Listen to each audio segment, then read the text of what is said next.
So in this video we are going to create a payment screen such that if the user clicks on continue to payment, it will take the user to the payment screen where the user needs to select the type of payment. So at the moment in this project we are just integrating one type of payment, that is paying with Stripe, but later once we take this project ahead, okay, and developing even more, we can add in a few more payment methods like Razorpay or PayPal, something like that. Okay, so at the moment we are just going to stick with that, and let's go ahead and create a screen for that.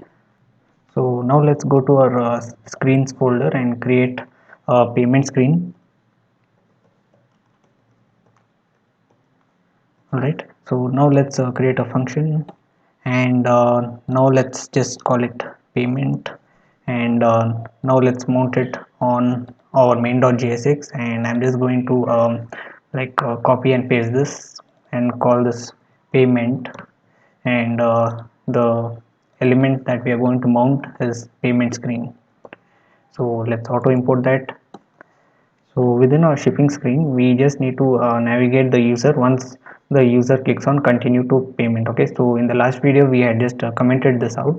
So now we have created that route. So this will go to slash payment once we enter all of these details, and so if we click on continue to payment, so it should take us to slash payment, but for some reason it is not. So maybe I need to refresh. So let's try that once again. So yeah, now it's going to slash payment, and now let's go ahead and print out the JSX to display a radio button to select the type of payment the user needs to make. So I'm right now going to paste in the JSX in order to avoid some typing. Okay, and also I'll explain you what it is actually doing, this code, and also you will find this code in this JSX folder, okay, which I will right now be placing it. So payment screen.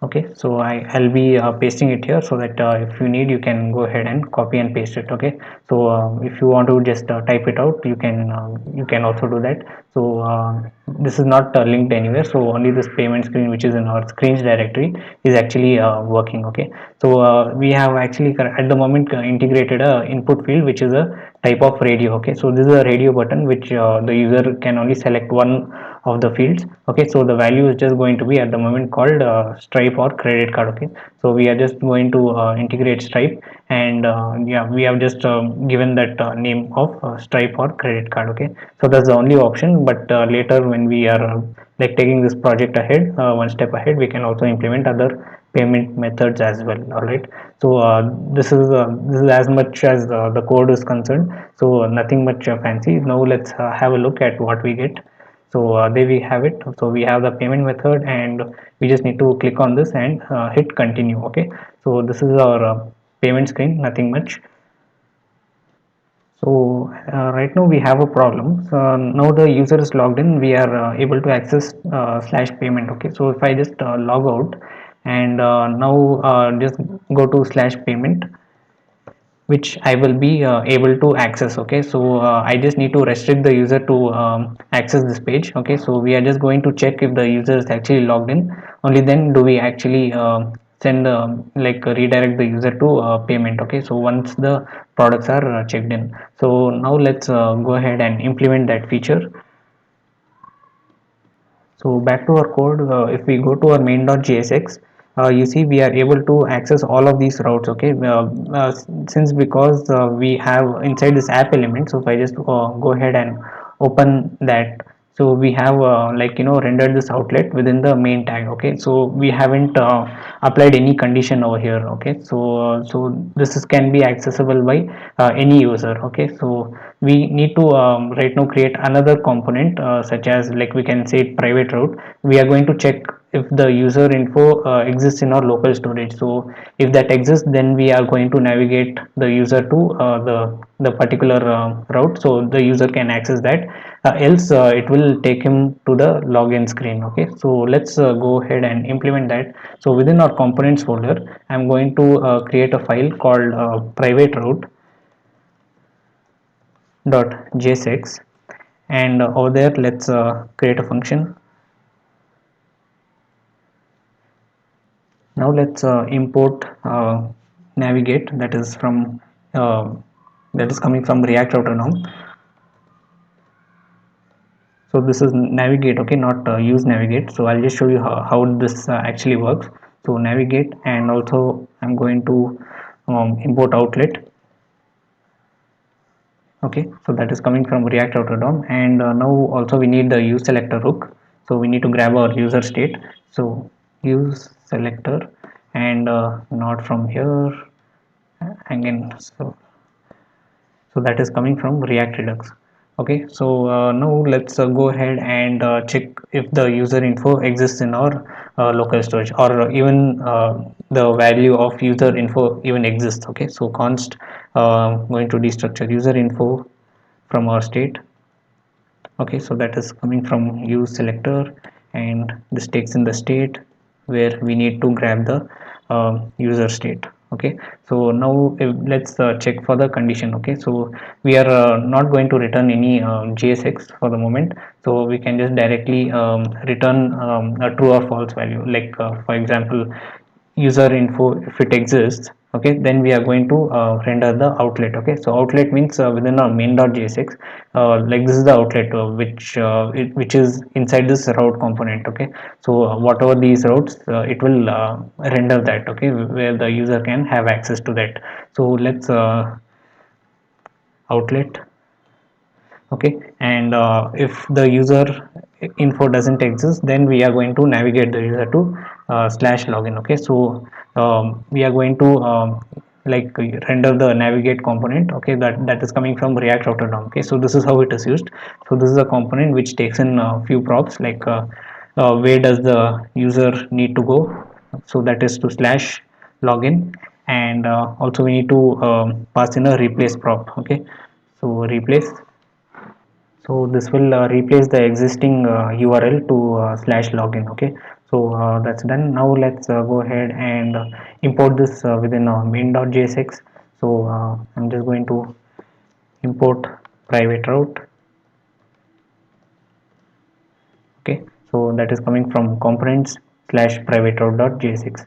So now let's go ahead within our like app route. Okay, so right there I'm going to create another route component. So this time it's just going to take a path of empty string. Okay, so which means that this is going to inherit from this parent. Okay, so now we just need to like close this, and within that, and also we need to pass in the element. Okay, so that is going to be the private route.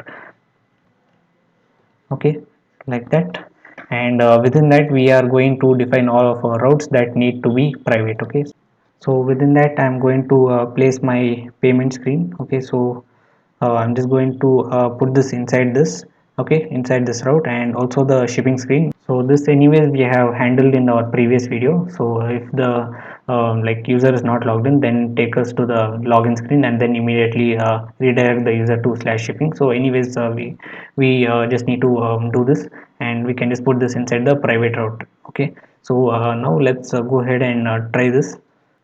So now if I go to slash payment, if I just type this manually, so you see it is redirecting us back to login page. So this will never allow the user to go to slash payment unless the user is signed in. Okay, so now if I sign in, okay, so now I'm signed in. Now I can go to slash payment.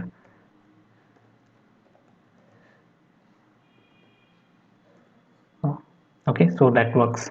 So and also let's try for the shipping. Okay, so even that works. So we have also we have right now learned a new feature to like protect certain routes, okay, from the user, like not to be accessed if the user is not logged in or something like that. Okay, so we are done for that. So now let's go ahead and continue with our payment screen. So for now we are going to save the selected payment method in our local storage. Okay, so that's just going to be a piece of string. So we can get to know like what the user has chosen. So we can just go to slices and our cart slice, and over there we can just add in another value, that is let's say what is that payment method. okay, and this is going to be an empty string. Okay, so later we'll be filling this. Now let's create a reducer for it. So let's call this save payment method. So this will take in a function with the state and the action. All right, so now we just need to grab the value from action.payload. Okay, so I can just say state dot what is that, payment method, and that is coming from action.payload. All right, and now let's save the value to our local storage, and this is going to be cart, and give a value of the state. Okay, so we are going to uh, store it in the form of string and pass in our state. Okay, so the state contains our shipping the payment method, so which we are giving it a value here like this, and we are going to save that in our local storage. So that's when. Now let's go to a payment screen and import few things. So let's import save payment method. Again, I forgot to export that. All right, so let's import that. So that is coming from dot slash slices slash card slice, and now let's create a piece of state so that we can handle this particular value that the user selects. Okay, so anyways there is one value, but later when we add more and more input fields, that will make sense. Okay, so now let's call this selected payment.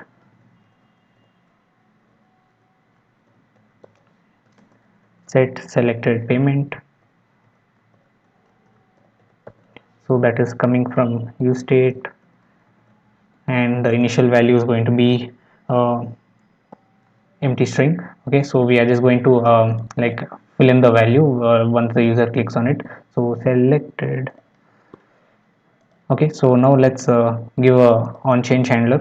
So on change, which takes in the event parameter, where we set the value of selected payment to e dot target dot value, and we want this value to be checked if the this value matches the selected value. Okay, so we can just copy this, and we can say checked, that is equal to this value, that is selected payment. So selected payment, which is equal to this value. Okay, so okay, and is everything good? This needs to be string. Okay, so now let's, so that's done, and let's now like once the user clicks on continue. Okay, so we just need to like pass in this state. Okay, so the card slice. Okay, we need to save the payment method in our local storage. So let's initialize few things. So const dispatch.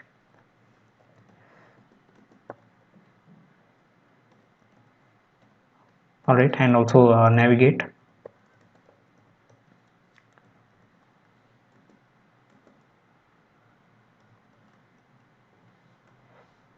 Okay, so now let's go ahead and create a variable. Now first of all, let's create a link over here to like when the user clicks on this, to let's say handle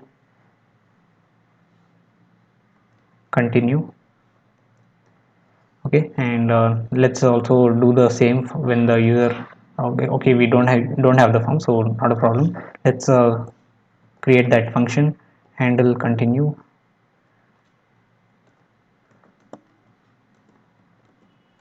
All right, so now we just need to dispatch this action. Okay, so that is save payment method.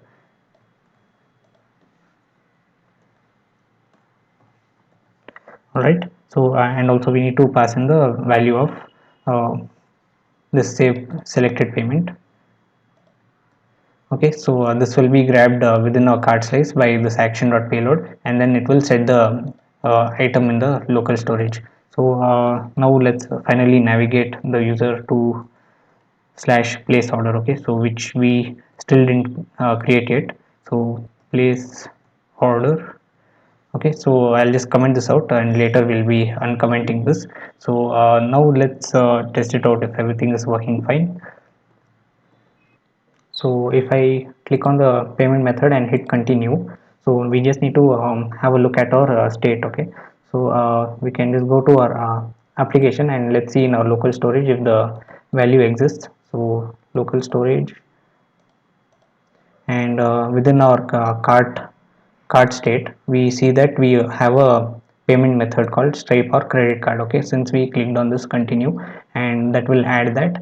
And now let's also check our redux.